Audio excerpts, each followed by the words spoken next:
Hello दोस्तों, the scary Hunt YouTube channel पर आप सभी का स्वागत है। और आज मैं आप सबके लिए लेकर आया हूँ एक और हॉरर स्टोरी। तो चलिए इस स्टोरी को स्टार्ट करते हैं।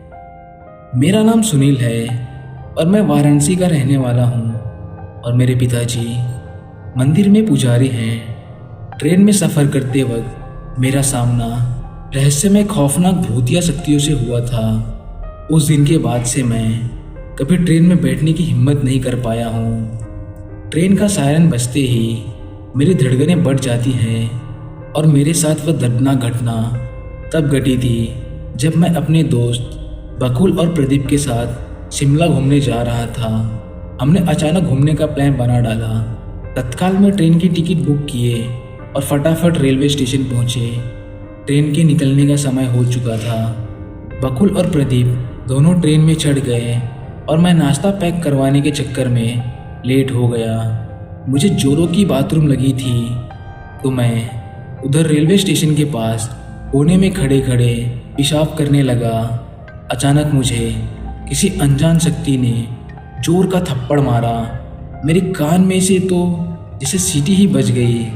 मेरे नाश्ते का पैकेट हवा में उछलकर बिखर गया। आसपास देखा तो कोई भी नहीं था और मैं जिस पत्थर पर पेशाब कर रहा था उस पत्थर से धुआं निकल रहा था। ये देख मेरे तो रोंगटे ही खड़े हो गए। मैं फौरन ट्रेन की ओर भागा और चलती ट्रेन में घुस गया। बकुल और प्रदीप मुझे देखते ही गालियां देने लगे। वो बोले कि कहाँ मर गया था, ट्रेन छूट ही जाती। अब मैं उन दोनों को कैसे बताऊं कि मैं किस मुसीबत का तमाशा खाकर आ रहा हूँ। ट्रेन ने रफ्तार पकड़ ली और हम तीनों दोस्त मस्ती करने लगे। बकुल और प्रदीप से मैंने तमाशा खाने और पत्थर से धुआं निकलने की बात बताई पर वो दोनों मुझ पर जोर जोर से हंसने लगे। रात हो गई थी। हमने ट्रेन में ही खाना ऑर्डर किया और फिर कुछ ही देर बाद हम ट्रेन में बातें करते हुए सो गए। मैं खिड़की के पास सोया था। तकरीबन रात के 3 बजे ट्रेन किसी वीरान जगह पर रुक गई। मेरी आँख खुली तो मैंने खिड़की से बाहर देखा कि बाहर झाड़ियों के पास मेरा दोस्त बकुल खड़ा है और उसे किसी विकराल डरावने आदमी ने गले से पकड़ रखा है। मेरे तो होश ही उड़ गए। मैंने फौरन प्रदीप को जगाने लगा तो देखा प्रदीप भी अपनी सीट से गायब है। मैंने फिर खिड़की से झांका तो देखा प्रदीप को उसी बकुल के पास किसी चुड़ैल जैसी डरावनी औरत ने जमीन पर गिरा रखा है और उसने प्रदीप की छाती पर पैर रखा हुआ है। मैं अपने दोस्तों की मदद करने के लिए फौरन भागता हुआ ट्रेन के नीचे उतरा और तभी अचानक देखा तो बकुल और प्रदीप गायब हो गए और वो दोनों विकराल साए भागकर मेरे पास आ गए। अब उस चुड़ैल जैसी औरत ने, उस डरावने विकराल आदमी ने मुझे पकड़ रखा था।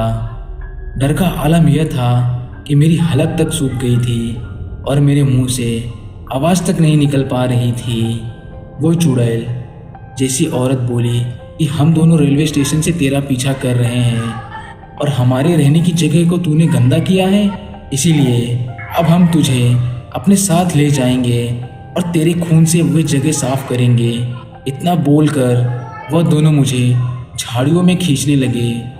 मैं तो अधमरा सा हो गया, फिर भी भागने की कोशिश कर रहा था और मुंह से आवाज़ निकले तो कोई मेरी मदद को आएगा ना।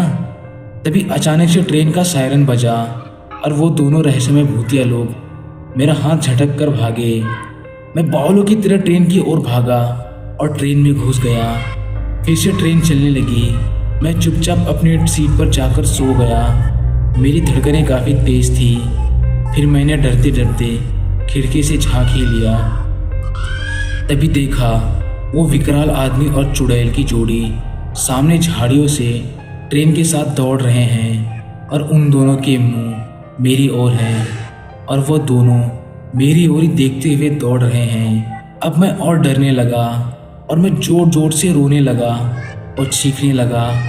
हमारे डिब्बे के सारे मुसाफिर जाग गए और तभी देखा तो बकुल और प्रदीप दोनों कमीने दोस्त अपनी सीट से नीचे उतरते हैं और वो बोले कि हम तो उठे ही नहीं थे, अपनी सीट पर ही सोए हुए थे। जबकि मैंने उन दोनों को ट्रेन में ना पाकर उन दोस्तों को बचाने के लिए ट्रेन के नीचे उतरने का जोखिम लिया था। सबने मुझे शांत कराया और मेरे दोस्तों ने फिर मुझे पूरी रात जागते हुए मेरे पास ही बैठे रहे। हम तीनों दोस्त शिमला घूमे, पर ट्रेन के दर्दनाक हादसे की याद मुझे पागल किए जा रही थी। घर वापसी हमने बस में ही की थी। घर आने के बाद भी वो भूतिया जोड़ी मुझे डराती रहती थी। एक दिन मैंने अपने पिताजी से मदद मांगी। मेरे पिताजी ने फौरन मुझे उस जगह पर ले गए जहाँ मैंने पेशाब किया था। उन्होंने पानी की बाल्टी और झाड़ू मंगवाकर वह जगह खुद पानी से साफ कर दी और वहाँ हाथ जोड़कर बोले कि मेरे बेटे ने अनजाने में जो गलती की है उसके लिए मैं आपसे माफ़ी मांगता हूँ। आप लोगों की मुक्ति के लिए ईश्वर से प्रार्थना करता हूँ। उसके बाद हम घर चले गए और आज उस बात को 1 साल हो चुका है। वो जगह साफ करने के बाद वो कभी भूतिया लोग मुझे नज़र नहीं आए। तो दोस्तों, आपको ये कहानी कैसी लगी आप हमें कमेंट करके ज़रूर बताएं। अगर आपको ये वीडियो पसंद आई तो हमारे चैनल को सब्सक्राइब करना ना भूलें।